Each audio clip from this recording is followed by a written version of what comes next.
It was supposed to be a peaceful family vacation, but as is often the case in stories like these, things were not as simple as they seemed.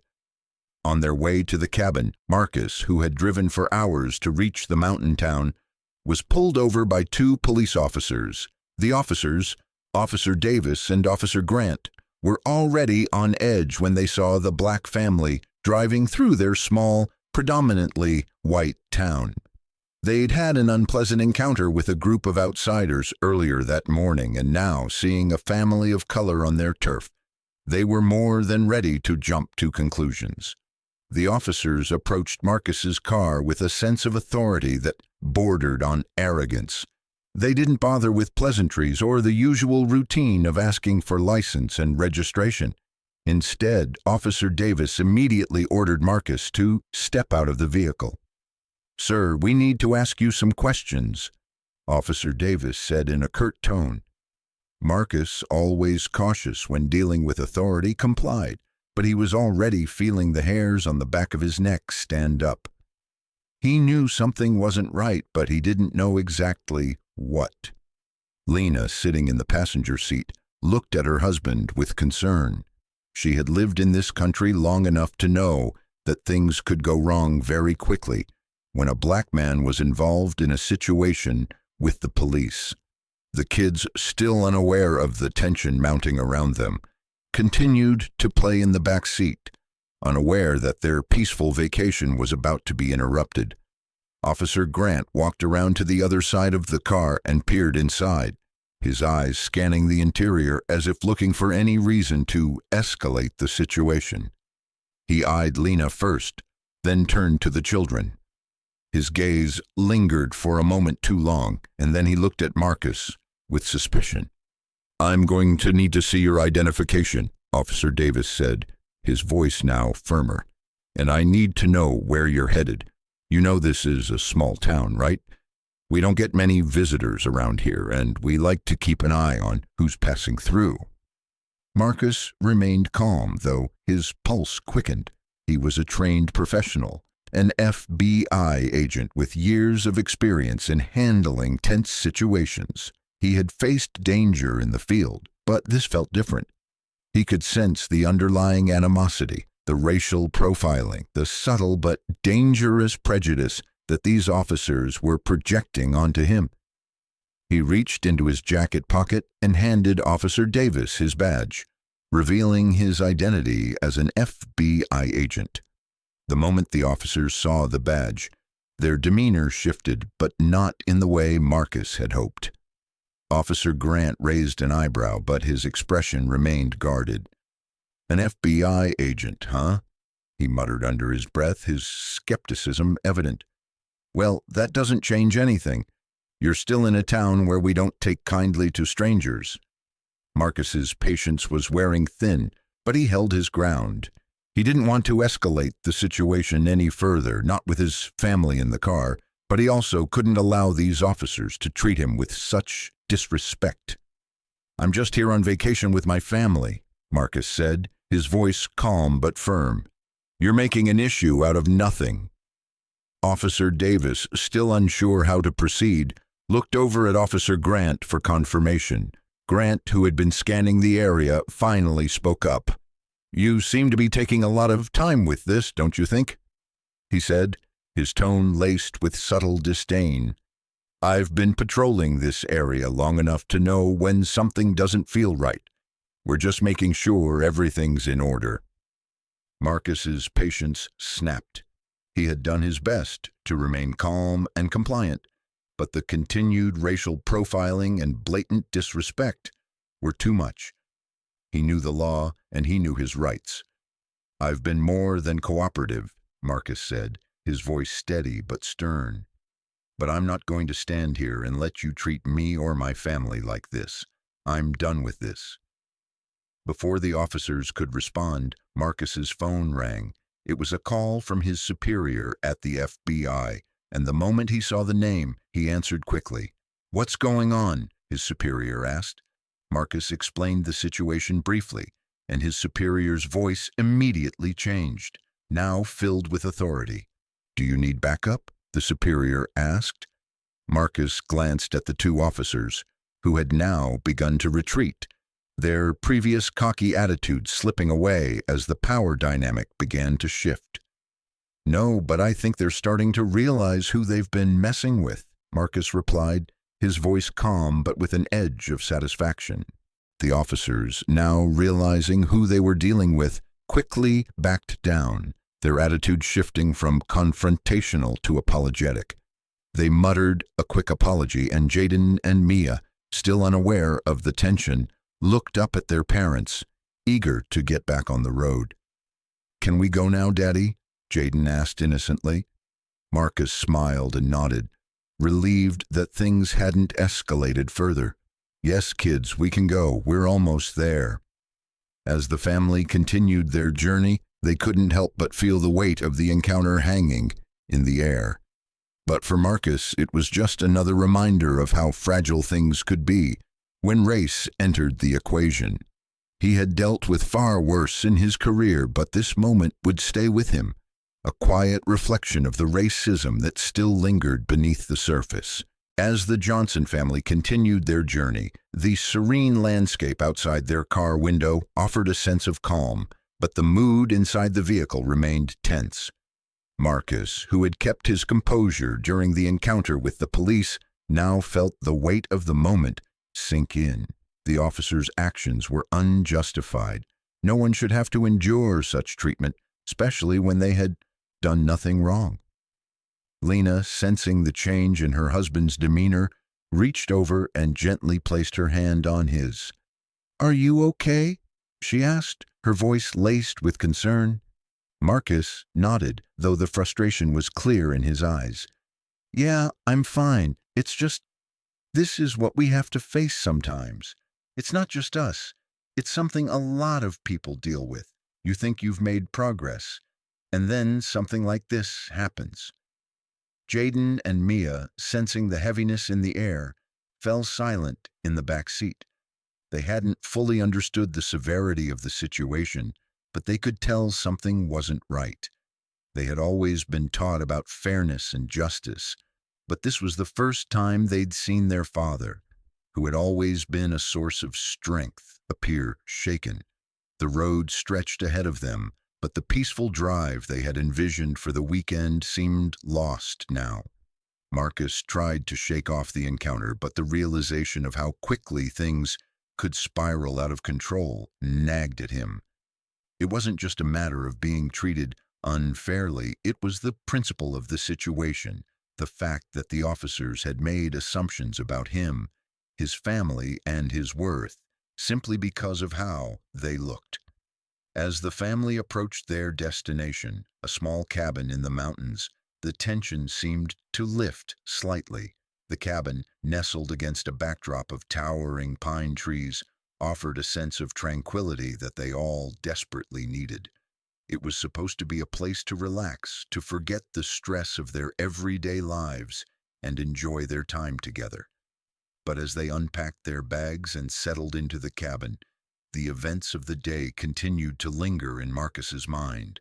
He couldn't help but think about the impact of the encounter on his family.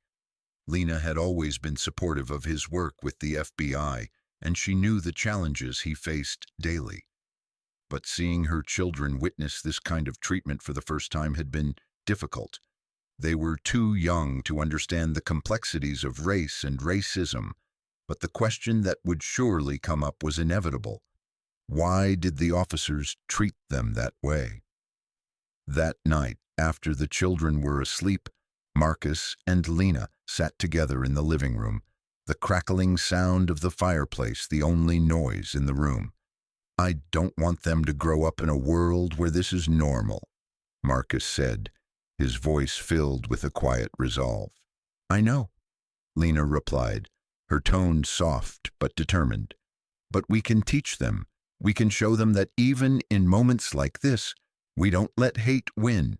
We rise above it." Marcus nodded, his eyes reflecting the weight of his thoughts.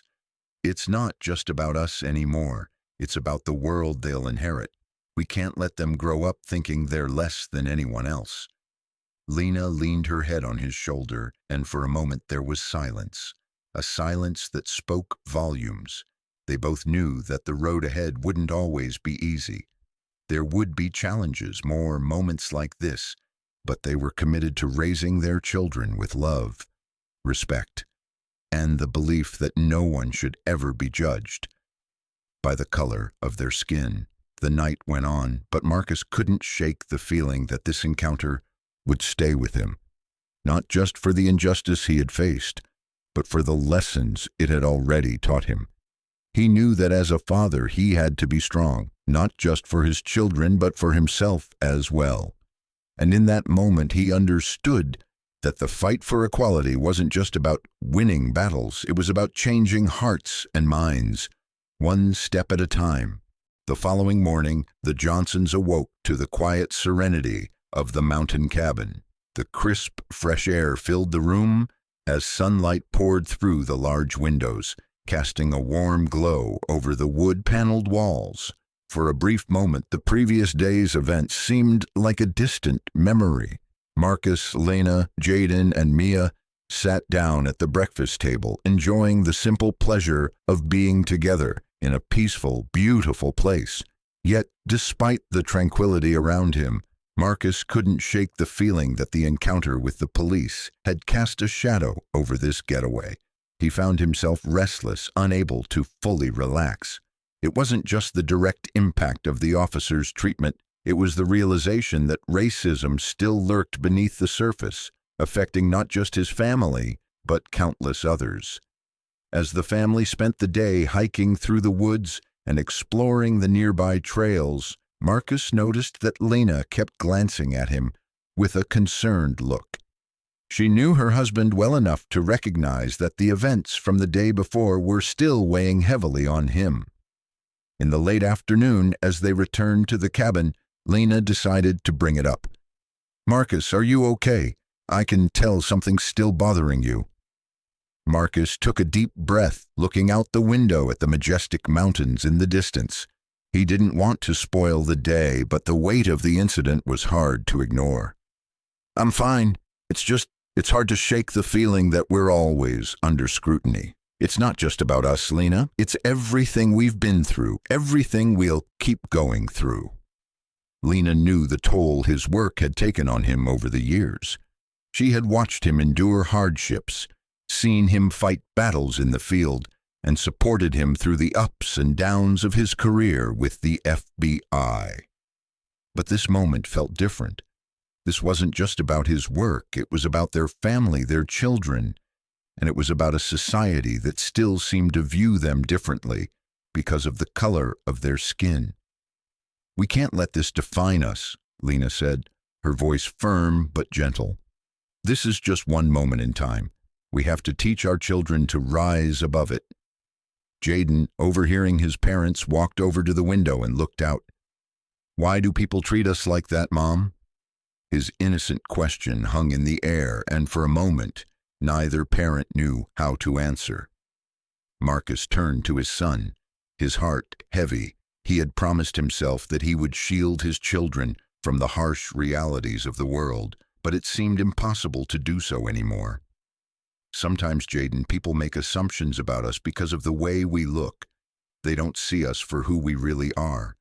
But that doesn't mean we should let it change who we are. We are proud of who we are, and that's what matters." Jaden nodded, though his face remained thoughtful.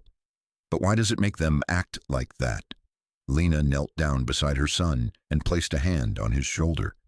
"It's because of something called prejudice. Some people have been taught to believe things that aren't true, but you, your sister, and your dad, what we teach you is that you are equal to anyone, no matter what." Marcus smiled softly, proud of his wife for being the rock his children could lean on. The conversation, though difficult, was a step toward empowering his children to see beyond the judgments of others. That evening, as they sat around the dinner table, the mood had shifted. The family was still processing the events of the day, but there was a sense of peace in their togetherness. They knew they couldn't control how others saw them, but they could control how they responded and how they taught their children to respond. The night grew darker and the sound of crickets filled the air outside. Lena turned to Marcus, her hand resting on his. "We'll be okay, Marcus. We're stronger than they think. And we'll make sure our kids know what real strength looks like." Marcus nodded, grateful for the support of his family. "You're right. We'll keep fighting, not just for us, but for them." And as the stars twinkled above the mountains, Marcus knew that the fight for equality was far from over. But with his family by his side, he would continue to stand tall, no matter the obstacles in their path. The days that followed were filled with quiet reflection for Marcus. He spent a lot of time walking through the mountain trails, deep in thought. The peaceful surroundings of nature had a calming effect, but they also gave him the space to process everything that had happened. The encounter with the police had stirred something deep inside him, a mix of anger and sadness that he couldn't shake. Though he tried to push the experience from his mind, it continued to linger. In the quiet moments when he was alone, he couldn't help but think about the toll that racism took on his family. For Lena, Jaden, and Mia, the incident was a reminder of the barriers they still faced, no matter how much they had achieved. For Marcus, it was a harsh reminder that no matter how much success he had, his family would never be immune to prejudice. But the more he reflected, the more he realized something important. The fight for equality wasn't just about him. It was about everyone. It was about the future he wanted for his children. He didn't want them to grow up in a world where they were judged by the color of their skin, where they would be held back simply because of who they were. But more importantly, he didn't want them to be afraid to speak up, to stand their ground, and to demand the respect they deserved. That evening, after a long day of hiking with his family, Marcus sat on the porch of the cabin, gazing out at the stars. Lena joined him, sitting down beside him, her presence a steadying force.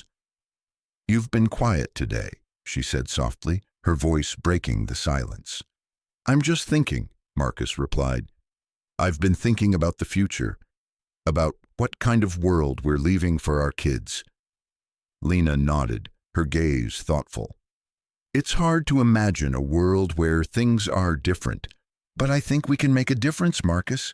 We just have to keep fighting." "I know," he said, his voice steady. "But it's not just about fighting for us anymore. It's about fighting for them. We need to show them what it means to be strong in the face of adversity." Lena smiled, a look of pride in her eyes. "And we will. We've been through so much, and we're still standing. We're teaching them that strength isn't just physical, it's mental and emotional too. It's about resilience. It's about knowing that no matter how hard life gets, we don't let it break us." The words were comforting, but Marcus knew that the road ahead would not be easy. The fight for equality was a long one, and the path was fraught with obstacles. But with his family by his side, he felt more determined than ever to keep moving forward. As they sat there together watching the stars twinkle in the night sky, Marcus realized that the fight was never just about him. It was about all of them. It was about standing up for what was right, even when it was difficult. It was about ensuring that the next generation wouldn't have to face the same battles they had fought. And it was about making sure that no one, no matter their skin color or background, ever felt less than anyone else. The next morning, as they packed up to leave the cabin, Marcus took one last look at the mountains that had offered him so much clarity. He knew the journey ahead would be difficult, but he was ready. The fight for justice, equality, and respect was far from over. But Marcus was more determined than ever to see it through, for his children, for his family, and for everyone who deserved a fair chance.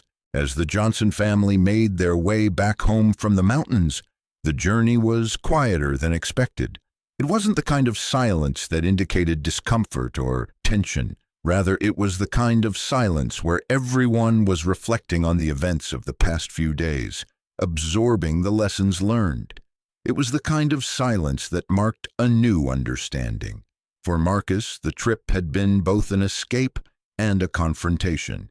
He had tried to take a break from the stress of the world, but the reality of what he faced as a black man in America continued to hang over him. He couldn't simply walk away from the issue of racism. He couldn't ignore the challenges his family would face, no matter how much success they achieved or how far they went. What he could do, however, was arm them with the right mindset to navigate the world with strength, dignity, and resilience. Lena, too, had been reflecting on the trip. She knew how deeply the police encounter had affected Marcus. He had always been calm under pressure, but something about the encounter had triggered a response in him that she hadn't seen before.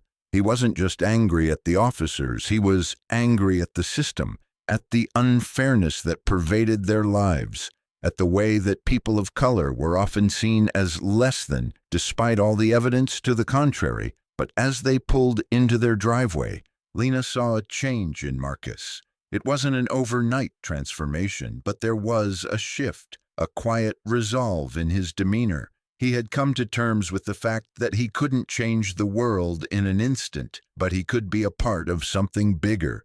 He could stand up, speak out, and continue to fight for what was right, no matter the odds. The following weeks were a blur of activity. Marcus returned to his work with the FBI, focusing on cases that involved racial discrimination. His voice became a crucial part of the conversation in meetings, not just as a man of authority, but as a man who had lived through the challenges of being black in a system that didn't always have his back.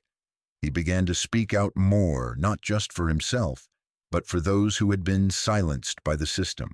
His actions inspired others in the FBI and beyond, opening doors for conversations about the need for change within law enforcement agencies.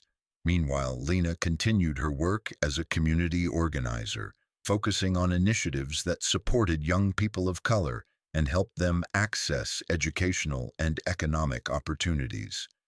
She knew that change had to happen on many levels, from the individual to the systemic, and she was determined to do her part in lifting others up. One afternoon, Marcus received a call that would set the course for the next phase of his journey. It was from the mayor's office, asking him to be a part of a new initiative aimed at addressing racial bias in the local police department. The mayor had heard about Marcus's work and his leadership in the FBI, and they wanted his insight and expertise in crafting a plan to implement systemic changes. At first, Marcus hesitated. He had spent so many years in a career that was often defined by authority and structure. He had seen firsthand how difficult it was to make meaningful change from within an institution. But as he thought about his children and the future they would inherit, he knew this was an opportunity he couldn't pass up.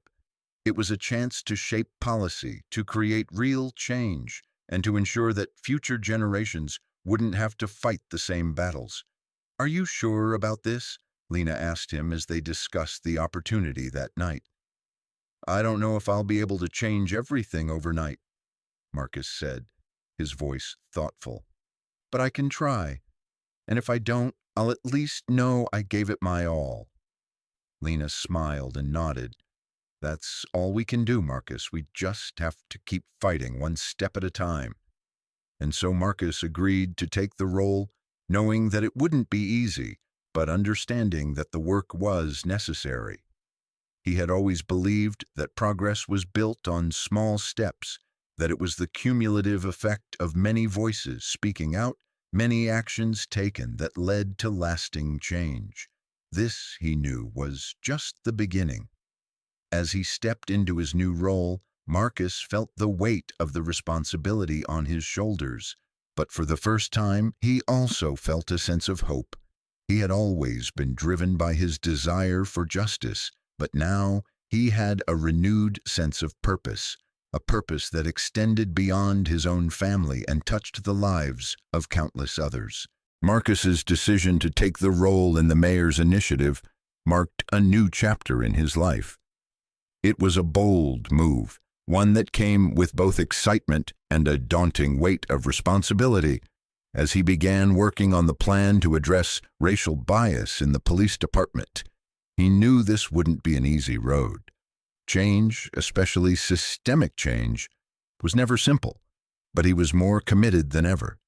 The first few meetings were filled with conversations about the gaps in the system, disparities in how people of color were treated by law enforcement, issues with community police relations, and the racial profiling that had been entrenched for years. For Marcus, it was a familiar story, one he had witnessed firsthand, but hearing it discussed from multiple angles in a room full of community leaders, activists, and local officials was eye-opening. One afternoon, as he sat in yet another long meeting discussing reform, he found himself reflecting on the complexity of the task ahead. The officers in the room, many of whom were well-intentioned, shared their frustrations about the challenges they faced in trying to break free from long-standing traditions. There was a tension in the air, a hesitance from some who feared that the changes would go too far or be too difficult to implement. But Marcus knew better than anyone that this was not about making things easier. It was about making things right. "We can't move forward without recognizing the problem," Marcus said, his voice steady as he addressed the room. "It's not just about changing policies, it's about changing attitudes, and that's going to take time, but it has to start now." The room fell silent, the weight of his words hanging in the air. It was one thing to acknowledge that there was a problem, but it was another to confront it head-on. Many of the officers looked at him with a mixture of admiration and uncertainty. They respected Marcus, but they weren't sure how far they were willing to go. Could they really change the way they had been trained to view people, to treat them? The discussion continued with varying opinions from everyone involved. But by the end of the day, the group had laid the groundwork for a series of policy changes that would begin to address racial profiling and improve accountability within the department. It was a step in the right direction, but Marcus knew it wasn't enough. It was just the beginning. When he arrived home that evening, the exhaustion of the day settled over him, but there was a sense of purpose in his heart. He had always been motivated by his desire to see change in the world, but this felt different. He wasn't just fighting for his own future anymore. He was fighting for the future of his children, for the children of the community, and for a society where equality was not just an ideal, but a reality. Lena noticed the look on his face when he walked through the door. She had seen this look before, when Marcus had taken on something that mattered, something that was worth the fight. "How was it?" she asked, her voice gentle as she met him at the door. "It's a start," he replied, his voice filled with both resolve and weariness. "But we've got a long road ahead." Lena smiled, reaching out to squeeze his hand. "One step at a time," she said.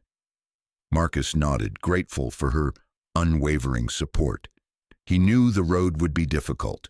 There would be setbacks, resistance, and moments when he would question whether they were making any progress at all. But in that moment, with his family by his side, he knew that it was all worth it. As the weeks passed, Marcus became increasingly immersed in the reform project. His days were filled with meetings, strategy sessions, and endless discussions with local leaders, police officers, and community activists.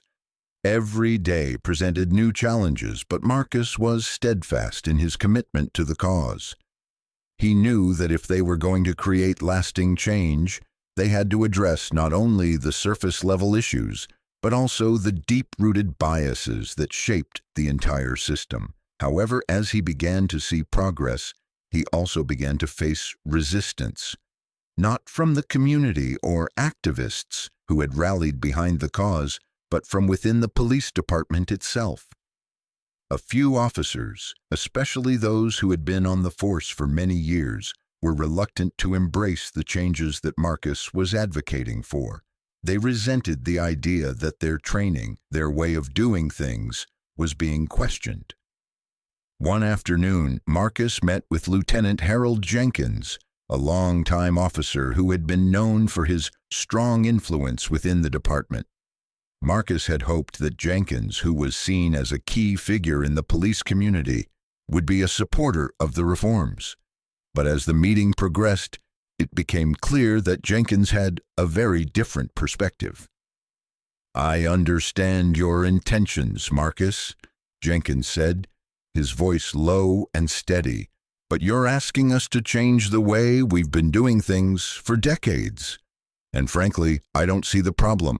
We've kept the peace, we've done our job. Now you want to come in here and tell us we've been doing it all wrong." Marcus sat back in his chair, his eyes focused on the officer. He could feel the tension in the room, but he refused to back down. "Lieutenant Jenkins, it's not about doing the job differently. It's about doing it better. The way things have been done isn't working. There are clear disparities in how people of color are treated, and that needs to change. If we're really committed to serving our community, we have to be willing to acknowledge the flaws in our system." Jenkins crossed his arms over his chest, his gaze hardening. "I don't see it that way. We do our job, and we do it well. These reforms are going to create distrust in the force. We've always worked with the community. People respect us." Marcus could feel his patience thinning, but he kept his composure. Respect doesn't come from fear or authority. It comes from trust, and trust is built through accountability. If we don't hold ourselves accountable, we're just perpetuating the very problems we're trying to solve. The conversation ended there, but the resistance Marcus faced from Lieutenant Jenkins lingered. It was clear that the changes he was advocating for weren't going to be easy to implement. The deeply entrenched attitudes in the department were harder to break than he had anticipated, and even some of his allies were beginning to feel the pressure of resistance. Marcus left the meeting feeling frustrated but resolute. He knew the path to reform would be difficult, but he was determined to continue fighting. He was no stranger to challenges, especially in his career with the FBI. He had spent years dealing with resistance both inside and outside of the system. But this was different. This wasn't just about criminal justice. This was about dismantling a culture of racism that had existed for far too long. When Marcus arrived home that evening, Lena could see the weariness in his eyes. She had been his rock throughout this entire journey, and she knew when to offer support without asking too many questions. "How did it go?" she asked, her voice soft but filled with concern. Marcus sighed as he sat down on the couch, rubbing his temples. "It's harder than I thought. Some people are just too set in their ways. They don't want to see the problem. They don't want to change." Lena sat beside him, placing her hand on his. "I know it's tough, but you've come so far. You're doing the right thing, Marcus. One step at a time, and you'll get there. You've already made a difference." Marcus smiled at her, grateful for her unwavering support. "I just wish it were easier. I hate seeing the resistance, especially from people who are supposed to be on the same side." "You're not doing this for them," Lena reminded him gently. "You're doing this for the people who need it the most, for Jaden and Mia." For the future, Marcus nodded, the weight of her words settling in his chest. He had always been driven by the idea of making a difference, but the true impact of his work was becoming clearer every day. It wasn't about making a quick change. It was about planting the seeds for a future where his children, and others like them, could grow up in a world where equality was more than just a dream. As Marcus sat in the quiet of his home, he realized that this fight was not just for him. It was for everyone. The road ahead would be long, and the challenges would continue to come. But he was ready. He would stand firm, not just for the people around him, but for the generations that would follow. As the weeks went by, Marcus's work on the reform project continued to evolve. The initial resistance from some members of the police department was still present, but slowly, Some of the more open-minded officers began to come around. They had started to realize that the proposed changes weren't about attacking them personally or undermining their authority. It was about improving their ability to serve the community. However, the battle for real change was far from over. One afternoon, Marcus was sitting in a meeting with the mayor and a few other key figures in the initiative when he was hit with a surprising piece of news. The state's attorney general had decided to launch an independent investigation into the police department's practices, citing concerns about racial bias and the effectiveness of the reform efforts. It was a massive development, one that could potentially fast-track the implementation of the reforms, but also open the door to more scrutiny and resistance from those in power. Marcus knew this could go either way. On one hand, it could serve as the push the department needed to make real, lasting changes. On the other hand, it could be seen as an outside attack on their integrity, leading to more pushback and division within the department. In the days that followed, Marcus found himself in increasingly tense meetings with local law enforcement officials, city leaders, and activists. The news of the investigation had sparked a wave of uncertainty and fear. Officers who had been hesitant to embrace the changes now felt exposed, unsure of how to proceed. Marcus had to reassure everyone that the investigation wasn't an attack. It was an opportunity to hold the system accountable, to identify the areas that needed the most attention, and to push for improvements. Despite the mounting pressure, Marcus remained steadfast. He knew that the long-term goal was greater than any temporary setback. This wasn't just about reforming a department, it was about rebuilding trust between law enforcement and the communities they served, particularly communities of color who had been historically marginalized and oppressed. One evening, after another long day of meetings, Marcus returned home, his mind heavy with the weight of the situation. As he walked through the door, he was greeted by the familiar sight of Lena and the kids, their laughter filling the air as they played a board game in the living room. "Hey, you look like you've had a long day," Lena said with a smile, noticing the exhaustion in his eyes. Marcus smiled back, but it didn't quite reach his eyes. "It's been a tough one. The investigation is pushing things forward, but it's also causing a lot of tension. I just don't know if some of these officers are ready for the kind of change we're trying to make." Lena placed her hand on his arm, her touch grounding him. "You can't force them to change, Marcus, but you can keep leading by example.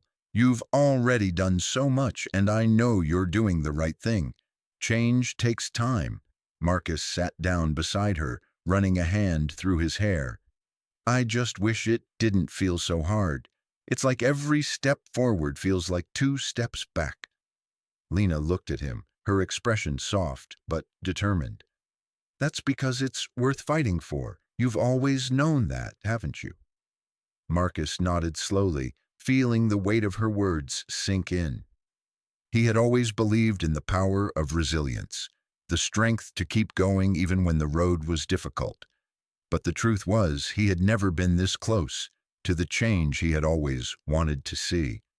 It wasn't easy, and it wasn't going to happen overnight.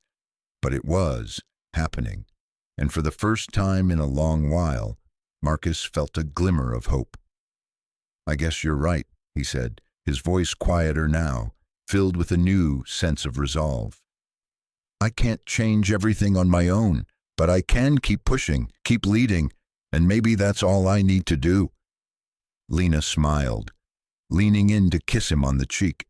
"You're already making a difference, Marcus. Don't forget that." That night, as Marcus lay in bed, he couldn't shake the feeling that this was the turning point he had been waiting for.